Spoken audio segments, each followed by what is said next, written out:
আমার আইডি বিগত এখন না বেশ কিছুদিন ধরেই আমার আইডিতে রিপোর্ট করা হচ্ছে আইডি ক্লোন করে। তো গতকালকে আমি পোস্ট দেওয়ার পর দেখতে পাই যে বারবার আমার আইডি লগ আউট হয়ে যাচ্ছিল। গতকাল 2টা কিংবা 3টার দিকে আমি আমার আইডি ডিঅ্যাক্টিভেট করি। ডিঅ্যাক্টিভেট করার পরে যেটা হয়, আমি যখন পুনর্বার মানে লগ ইন করতে যাই, বিশেষ করে এই ঘটনা জানার পর যখন আমি লগ ইন করতে যাই, আমি লগ ইন করতে গিয়ে দেখি যে আমার প্রিভিয়াস যে ডিভাইস সেটার অ্যাপ্রুভাল এবং যে টু ফ্যাক্টর সেটা যেহেতু আমার ইমেলের সাথে কানেক্টেড, আমি কোনোভাবে আমার আইডিতে লগ ইন করতে পারছিলাম না।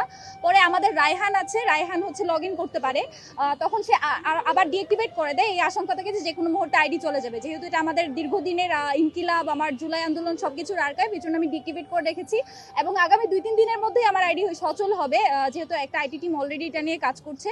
এবং যারা এই প্রোপাগান্ডাগুলো ছড়ায় তারা উদ্দেশ্যমূলকভাবেই ছড়ায়। সত্য মিথ্যা জানার তাদের প্রয়োজন পড়ে না, তাদের প্রয়োজন যে কোনো একটা মিথ্যা সমাজে এস্টাবলিশ করা, যাতে হচ্ছে যে কোনো উপায়ে যে কোনো মাধ্যমে শহীদ উসমান হাদির যে বিচার সেটাকে ভিন্ন খাতে প্রবাহিত করা যায়। অপটিক্যাল ব্রাইটেনার, কালার গার্ড এবং জার্ট লক সমৃদ্ধ অ্যাডভান্স ফর্মুলায় এলো নতুন রে ডিটারজেন্ট পাউডার। তার যারা সহযোদ্ধা আছে তাদেরকে বিতর্কিত করে যারাই উসমান হাদি হত্যার বিচারের জন্য দাবি জানাবে তাদেরকে যাতে ইররিলেভেন্ট করা যায়, আমি তাদেরকে বলবো আপনারা দয়া করে আরেকটু পড়াশোনা করে আরেকটু স্কিলফুল হয়ে তারপরে এই প্রোপাগান্ডাগুলো ছড়াবেন। কারণ পৃথিবীতে কোথাও কোনো বলদও মানে নিজের ফেসবুক অ্যাকাউন্টে কোনো খুনের হত্যার বিচার দাবি মানে পরিকল্পনা করে না। এবং আমাদের জায়গা থেকে যদি আমাকে, জাবের ভাইকে, ইনকিলাব মঞ্চের সবাইকেও যদি আপনারা শহীদ করে ফেলেন, তাতেও আসলে শহীদ উসমান হাদির যে বিচার সেটা থেকে আপনারা বাংলাদেশের জনগণকে সরাতে পারবেন না।